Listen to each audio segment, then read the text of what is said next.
Our top story tonight at 10, a bombshell report in Florida's home insurance crisis. State lawmakers assumed home insurance companies were going broke, but some paid their sister companies a fortune, running up billions of dollars in profits. State regulators knew about this 2 years ago, but they didn't tell state lawmakers when they were passing reforms to try to bring down our rates. Our political editor Craig Patrick explains the problem and the fallout tonight in state government. Well, we now know that state regulators did extensive research in the home insurance industry, but it did not fit the governor's narrative of what was causing our soaring home insurance rates. And again, they waited some 2 years to release it, long after the legislature took action. And some lawmakers had said that they needed more information to make the best decisions.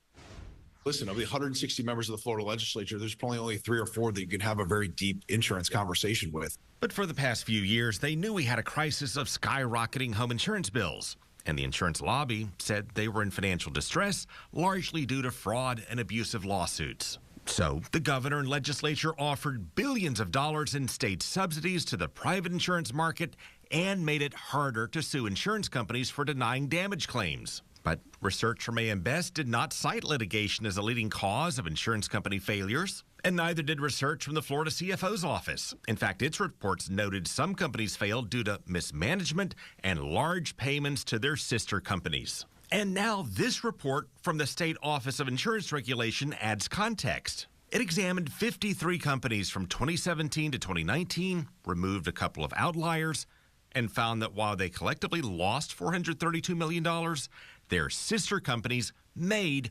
$1.8 billion. The company sent a fortune in payments to their affiliates, and among 30 companies that provided data, the OIR found 19 of the 30 paid fees that were not fair or reasonable.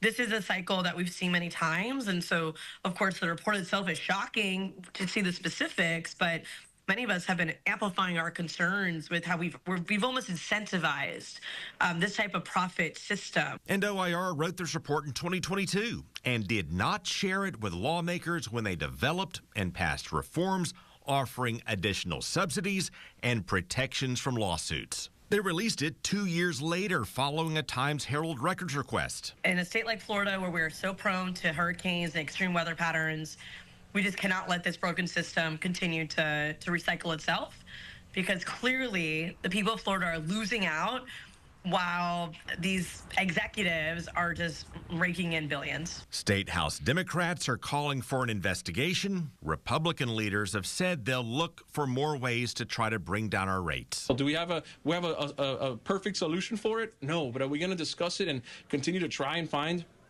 a solution that can better that problem? Absolutely.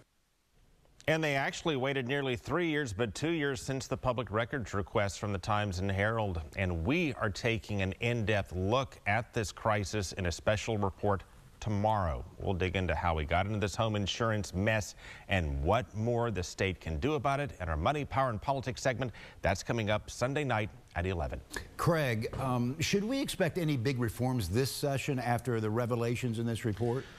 We'll find out soon enough. The 60-day regular session starts this week on Tuesday. It's worth noting that in 2023, though, the legislature did in fact draft a reform that would have required home insurance companies to disclose much more financial information, including payments to affiliates and sister companies. But the legislature then removed that reform from the bill that ultimately passed based on concerns that it could place additional burdens on an industry already financially strapped. This information could, in fact, drive state lawmakers to revisit that this session.